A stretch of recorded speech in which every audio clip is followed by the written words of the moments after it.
In a peaceful village called Emma, life is beautiful and prosperous. The villagers lives in harmony, surrounded by fertile lands, flowing streams and strong traditions. Among the villagers lives Chief Onabisi and his beloved wife. They are respected, kind and lived comfortably, but their hearts carry a deep sorrow because they have been unable to have children for many years. They have visited churches and shrines hoping for a miracle. But no miracle.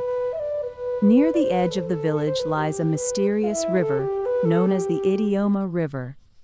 The river is feared and respected by everyone because it is believed that it holds great powers beyond imagination. But there's a dark warning: no one who has crossed the river has ever returned alive. Because of this, villagers worship the river and perform sacred rituals whenever a new king is crowned. One day, Chief Onabisi prepares for a business trip and leaves the village. After 3 days, his wife begins to miss him deeply. Then, she decided to go to the church to pray for her husband's safe return and for the child she has long desired. On her way coming from the church, Mrs. Onabisi hears a town crier calling all villagers to gather at the palace. Curious and worried, she joined the crowd. At the palace, the king announced that a powerful ritual must be performed for the good of the village and the Idioma River. So Mrs. Onabisi was restless. She began to call her husband, but no response from him. Meanwhile, that evening she felt weak, so she contacted a nurse to check on her. After the examination, the nurse delivered shocking news. Mrs. Onabisi is finally pregnant, the miracle she and her husband had prayed for all these years. But she was unable to calm her fears.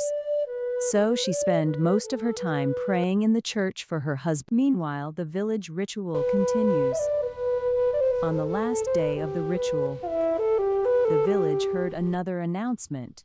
The king declared that the ritual will completed the next morning. Near the sacred Iroko tree, a place that is believed to be watched by the spirit of the ancestors, the next day, the villagers gathered around the great Iroko tree. Mrs. Onabisi was also present, but her mind was far away. Her mind was filled with worries about her missing husband. At the end of the ritual, the crowd slowly begins to leave as they move aside. Mrs. Onabisi finally sees clearly what was tied to the Iroko tree, and her heart stops. The headless body tied to the tree, which severed head had been placed before a sacrificed dog meant for the ritual offering. Seems familiar from the look of the clothes and the body. But suddenly everything became clear.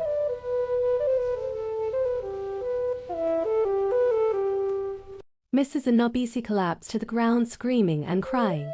Uncontrollably, the villagers turned to her in shock, realizing that the man sacrificed for the ritual might have been Chief Onabisi himself. But the biggest question remains. Do the king and the elders know whose life was taken for the ritual?